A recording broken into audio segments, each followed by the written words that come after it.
Hmm. Is this the outer wall? Oh. I think I ranted before about Tower of Titans.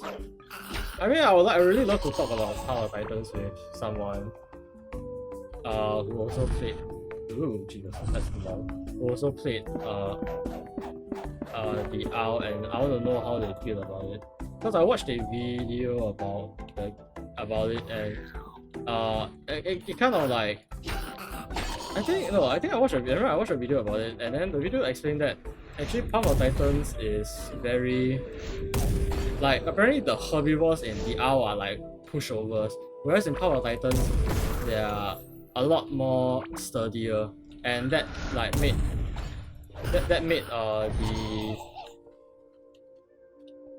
made some of the players from the OWL complain about the game. And I mean, they must know that like carnivores don't really win herbivores. I mean, like they do obviously, otherwise they won't be thriving right now. But each time they hunt herbivores is actually a huge risk. Swear to God, yeah, it's a huge risk. Like, just a FYI, I watched a lot of documentaries when I was younger, like a lot of documentaries when I was younger, and most of the documentaries, I mean, obviously, depending on which side of the story you're looking at, it may or may not be biased, as when they talk about okay, this sharing devices. Ah, wait, the fuck, it just teleported. Okay, never mind, doesn't happen.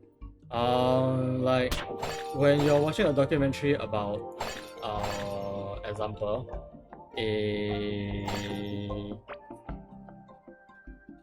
won't say baby. Yeah, if you watch a documentary about a group of wildebeest, you will naturally be more emotionally attached to when the wildebeest was unable to cross that river and die to crocodiles, or when they got hunted down by lions and whatnot. But when you look at it from the opposite, or when you watch a documentary, what the fuck is that? When you watch a documentary about let's say a lion, and you found out that the lion has been like starving for don't know how many days, and its next meal may or may it's on its breaking point, and its next meal is like out of reach, you'll naturally feel sympathize with the lion itself. So back to the topic of like these people complaining. What the fuck? Oh, it's this thing. Oh, sorry.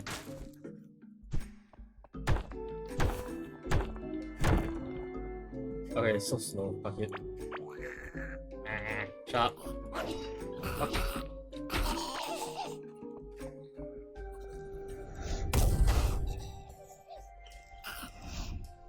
Hui! Missed. Hui! Yeah, I mean, obviously it's a game, so I wouldn't expect realism, but I would expect a bit of realism for the fact that I am playing a survival game, or a dinosaur survival game, like. What do you mean, what is this? Stone pants. Holy shit. Oh. Okay. Ow, hot. Shaman skull. Ow. Shaman skull. Ooh. Ooh. Specifically for this. Oh. Yeah, that was a part of Titan's thing. What was I on about? Oh, how some people are complaining that some of the herbivores are too OP. Well, I think instead of making it too OP, right, I think they actually gave the herbivores a fighting chance, because I think most of the videos that I saw from videos on the OWL, all of them were pretty like, if you're a herbivore, you're not fighting, you're just running. and only very occasionally when you outnumber that one carnivore, then you'll fight.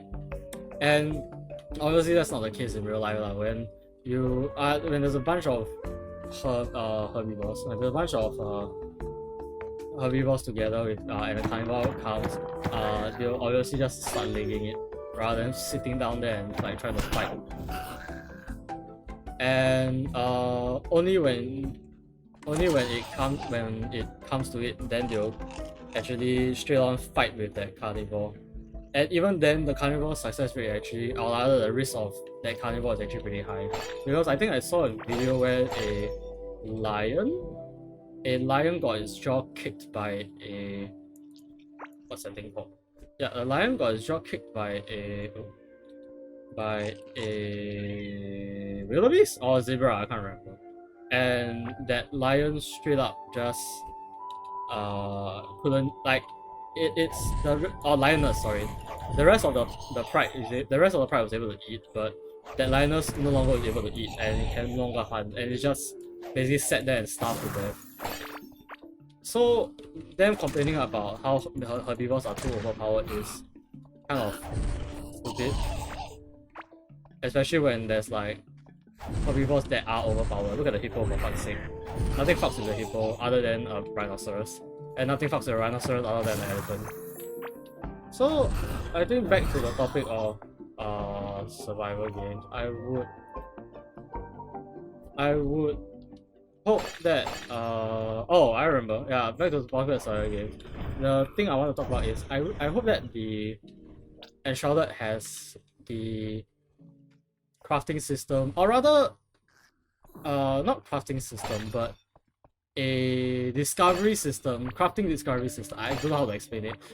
It's like where it's like in Valheim or in Grounded, where when you pick up an item, then you know what you can craft with it, and not when you throw inside a game, they give you a crafting bench and they say, look at this legendary item. Oh, okay, very nice. How do I craft it? Get this item. Where do I get this item?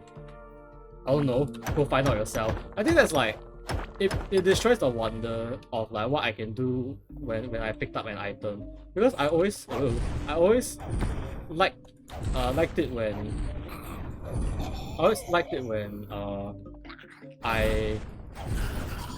whenever I pick up an item, right, I will always wonder like what can I craft with it, rather than the game telling me here's what you can craft with this item first before you even like know the item's existence. When, how to say this?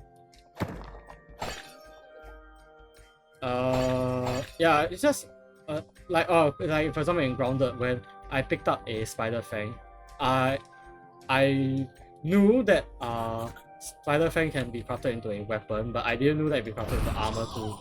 And I would rather have known it from the game, like from when I picked it up and I scanned it and discovered it, rather than the game telling me straight like, hey, this is a spider armor, and and you have to get this item to get it. I think for me it just removes the wonder of it. Oh gods. It just removes the wonder of discovery from whenever I have a new material. Core Keeper does it pretty okay also, where the wonder is when I picked up the item, I have to, all the items are restricted behind a tier. Yeah. I restricted behind the iron, like for example, when you make when you got iron ingot, all the iron items are restricted behind the iron workbench, rather than you finding out oh the fuck. Yeah, iron key. Rather than you digging through. Sorry, give what? Rather than you you know what? This conversation, I fucking forgot this conversation. I swear to God, I actually don't know why my brain is like, when I'm trying to talk about something, it just temporarily disconnects from the thought, and now I have no idea what I'm trying to like get to. just because something new appeared, and my brain just decided to, well, shut you down because you're not talking anymore. What was I talking about again? I was talking about Grounded and how I like its system, where like it gives me a sense of discovery whenever I get an item. Yeah, it's like it's similar to when like I played Valheim. I played Valheim off stream quite some time ago actually. Kind of excited for the new area coming out, the lava area, but not going to that end. What they did is they actually like only when you collected the item then you have an idea of like, oh these are the new items you can craft, and that makes it very like it just scratches an itch and satisfy that wonder of like, oh, new materials and I can craft something with it. What can I craft with it? And I craft this with it. And most of the time for both games, the crafting makes sense. When you have a new carapace, you get a heavy armor. When you get a new when you get this disgusting Draugr stomach, I don't know, organs, I guess.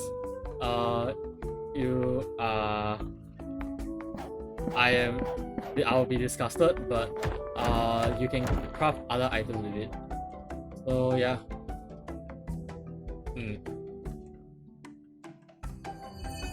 Is this the outer wall? Oh. So that's what I meant by outer wall. How far am I from that? Holy shit, I'm very far.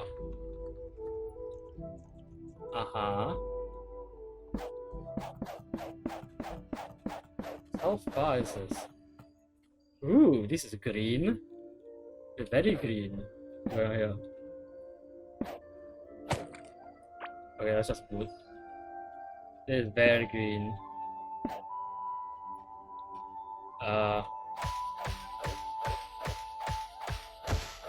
This is very hard to break through. Let's fill up this water. I mean this entire chasm with water. Okay, new area, but I don't really want to explore here yet. Okay, I think I'll just teleport back for now. I don't know, I just really hope that I will actually like not Valheim, sorry, like Enshrouded. Because I am a bit worried. I tend to have some, what's that thing called? Focus issue when it comes to games. When suddenly one day the game will just make me very bored and I will not play the game anymore.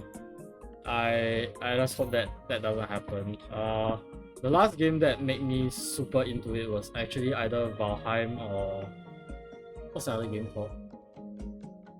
I think Monster Hunter games are the ones that will make me very engrossed, but even then I will get tired because of how intense the gameplay is. The few games that I would 100% just wholeheartedly put my mind into was actually it's actually Ark and like games that I enjoy, I assume, like Ark, Survival Evolved.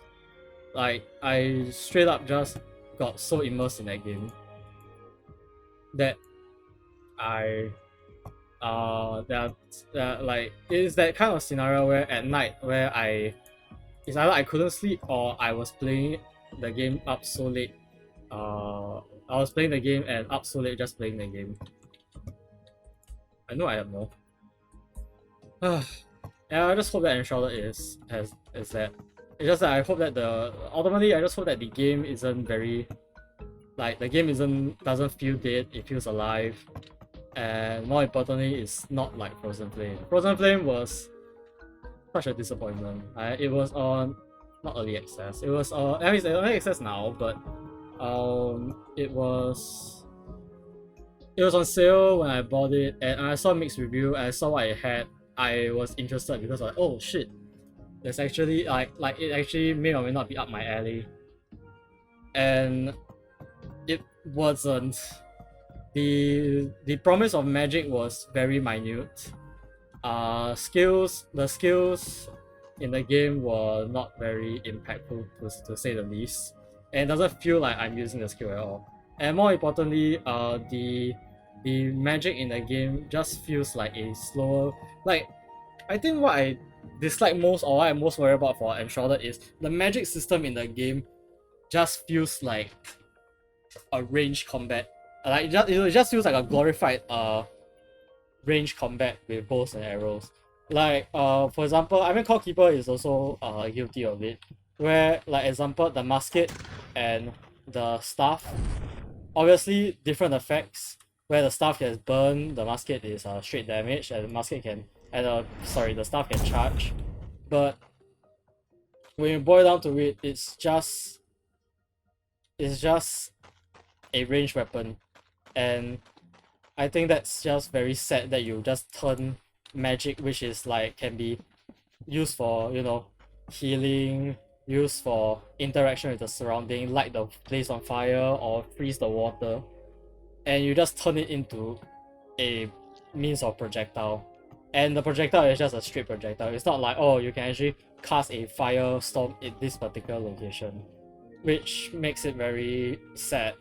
And Frozen Flame is guilty of it.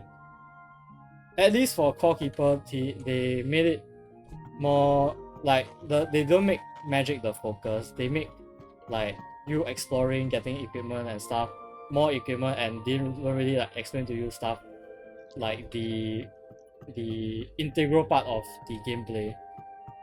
Anyways, enough of me ranting about my worries about Enshrouded. I think I can end this video here. I hope you guys enjoy watching me rant again. Very soon I'll actually try to start streaming again. And again, like if you didn't watch the previous episode, the stream game of choice would be Cuisiner. If you don't know what that game is, don't search up. I will play it and show you. Because I think being one of the locals from being the like this being the how to say this, being the person or rather having a person that is from the country where this game is made from, and the game itself having a lot of references to food in said country, I think I will be probably the best person to explain the game, to play the game and explain to you about. I'm just really excited to actually play the game, but not at the moment. I will be playing it soon-ish, but don't know when. Well, with that being said, this is Nakasu, and I hope to see you in the next video. Bye!